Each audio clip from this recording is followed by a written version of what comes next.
Hi everybody, welcome to Anchorage 1770. We are a boutique inn located in downtown Beaufort, South Carolina on lovely Bay Street. I'm Amy Lassane, the proprietor, and this is our chef, Byron Landis. Hello everybody, and once again, welcome to Anchorage 1770. Today we're going to be introducing ourselves as the newest and oldest restaurant in Beaufort, the Rebo Social Club. The Rebo Social Club has been open for how long, Amy? 100 years. We've been closed for a long time, but we've just reopened. So today, what are you going to show us how to make? Today we're going to go over the basics of how to braise beef short ribs.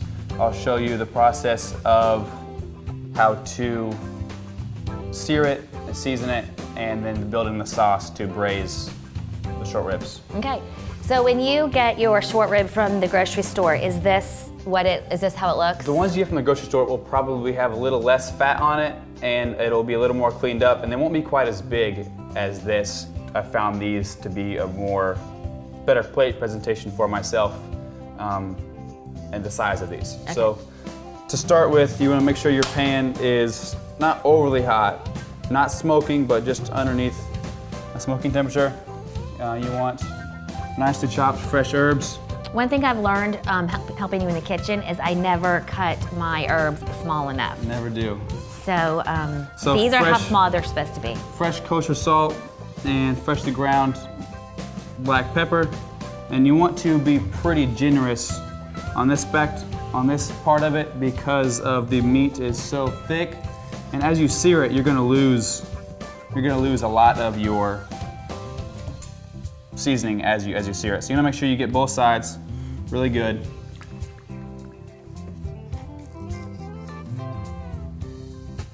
And again, you can do this as your pan is heating up. Okay. And you wanna hear it slightly sizzle as you drop it into your pan.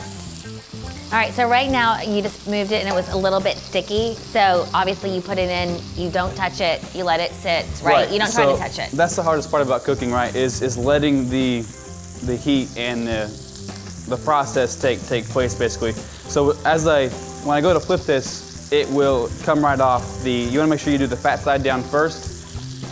You can see on here that Was that because it distributes more fat to the pan? Right, well that's because you get a nice, better color, and you start rendering the fat process out of the short ribs. Okay.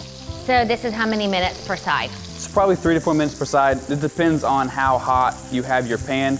You also want to regulate your temperature of your burner as you're going, because when you put the meat in there, it's instantly going to cool down. Okay. So as this is sizzling, let's talk about the restaurant. So what nights are you open? So for the restaurant, we are open Wednesday through Saturday. We start our seatings at 5:30, and we take seatings until 7:30.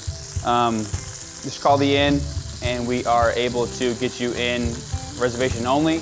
Is be nice. And so does your menu change weekly? How do you do your menu? Right, so the menu will change monthly. We are trying to be as local and true to Beaufort as we possibly can, and in the restaurant as well as in the inn as well. All right, so as you see you can kind of see the oh yeah, it lifts up really well. It didn't stick at all. It just comes right up. You can see the color start to that's really pretty. Render out of the fat. Okay.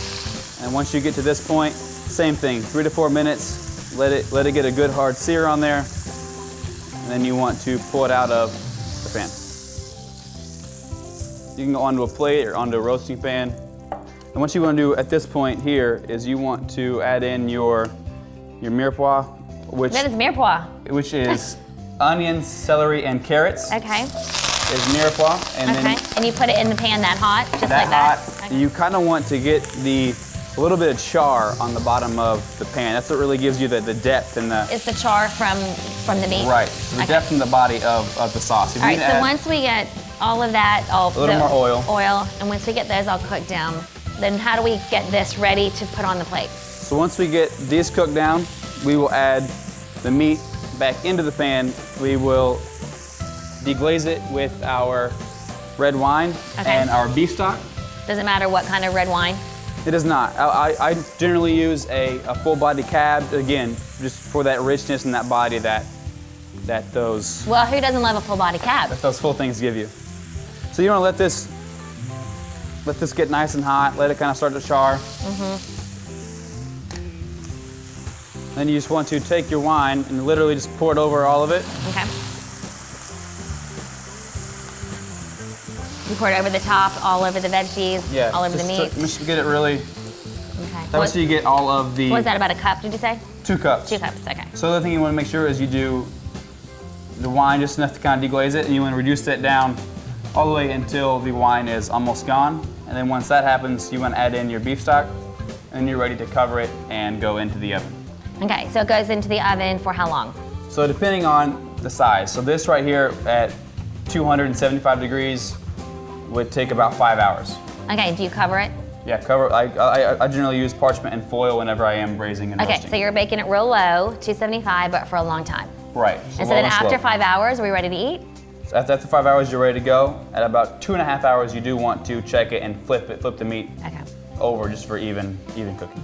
So I know sometimes here at the restaurant you let it sit overnight in the fridge. Right, exactly. Why do you do that? So you want to braise it and then you want to let it sit overnight in the fridge. It just makes it so it soaks up all those juices that it kind of lost during the cooking process because you are going for so long. And it really just helps to retain that moisture. Well, Byron, it looks so good, and I can't wait to taste the finished product. So let's head over to the dining room and taste it. Yeah, let's check it out. Byron, this looks so delicious. So I know we just finished this beautiful short rib. Right. What else have you put with it? So underneath it is a charred tomato polenta, and as a side, it has local tricolored baby carrots. They are beautiful. And then what wine did you choose? I went with a full-body cab to go with the short rib. I can't wait to try it. Come visit us in historic downtown Beaufort, South Carolina at the Anchorage 1770 Inn in our newest restaurant, Reba Social Club. Cheers. Cheers.